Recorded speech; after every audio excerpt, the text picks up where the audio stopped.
കാസർഗോഡ് കാവുകോളിയിൽ നടത്തുന്ന ചതുർവേദി ജ്ഞാന മഹായജ്ഞത്തിന്റെ ആഘോഷ സമിതി രൂപീകരിച്ചു.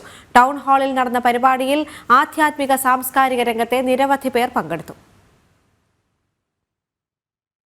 ജനുവരി 2 മുതൽ 11 വരെ കാവുകോളി ശിവക്ഷേത്ര മൈതാനിയിലാണ് ചതുർവേദ ജ്ഞാന മഹായജ്ഞം. യോഗത്തിൽ എടനീർ മഠാധിപതി സച്ചിദാനന്ദ ഭാരതി സ്വാമികൾ, സ്വാമി വിവിക്താനന്ദ സരസ്വതി, മുൻ DGP TP Senkumar, Janam TV management adviser GK Suresh Babu, Hindu Aikyavedi സംസ്ഥാന general secretary KP Haridas, Nileshwaram Kovilakam, Manavavarmaraja തുടങ്ങി ആധ്യാത്മിക സാമൂഹിക സാംസ്കാരിക രംഗത്തെ നിരവധി പേർ പങ്കെടുത്തു. പൈതൃകത്തിന്റെയും വിശ്വാസത്തിന്റെയും ഒരുമയുടെയും വേദിയാണ് ഇത്തരം യജ്ഞങ്ങളെന്ന് സച്ചിദാനന്ദ ഭാരതി സ്വാമികൾ പറഞ്ഞു.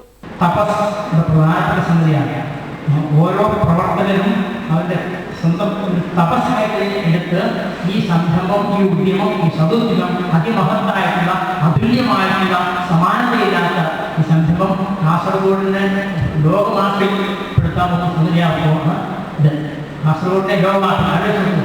ഇതുവരെ ഇതപ്രഥമമായിട്ടാണ് ഇങ്ങനെ സംഭവം നടക്കുന്നത്. ലോകത്തിൽ ഒരിടത്തും ചതുർവേദ ജ്ഞാന മഹായജ്ഞം നടന്നിട്ടില്ല. അപ്പം കാസർഗോഡാണ് ഈ സൗഭാഗ്യം നമ്മൾ അനുഭവിക്കുന്നത്. മഹത്തായ സാംസ്കാരിക പൈതൃകങ്ങൾ തിരിച്ചുപിടിക്കാൻ യജ്ഞങ്ങൾ ഉപയോഗപ്പെടുമെന്ന് TP സെൻകുമാർ പറഞ്ഞു. ലോകത്ത് നഷ്ടപ്പെട്ടുകൊണ്ടിരുന്ന അല്ലെങ്കിൽ നഷ്ടപ്പെട്ടു പോയ പല അറിവുകളും തിരിച്ചെടുക്കുന്നതിന് ശാസ്ത്രീയമായും ആത്മീയമായും മനുഷ്യനെ ഔന്നത്യത്തിലേക്ക് എത്തിക്കുന്നതിന് സഹായകമായ വിധത്തിലുള്ള എല്ലാ കാര്യങ്ങളും ലഭിക്കുന്നതാണ്. 4 യജ്ഞശാലകളിൽ 16 വേദികളിലായാണ് യാഗം നടക്കുക. 4 വേദങ്ങളും പൂർണ്ണമായ രീതിയിൽ ആഖ്യാനം ചെയ്യും.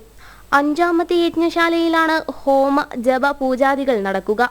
മഹായജ്ഞത്തോടനുബന്ധിച്ച് വിജ്ഞാന സഭകൾ, പഠന ക്ലാസുകൾ, ഉപവേദങ്ങളിൽ ചർച്ചകൾ, സെമിനാറുകൾ, വിവിധ കലാപരിപാടികൾ എന്നിവ സംഘടിപ്പിച്ചിട്ടുണ്ടെന്ന് സംഘാടകർ അറിയിച്ചു. ജനം, കാസർഗോഡ്.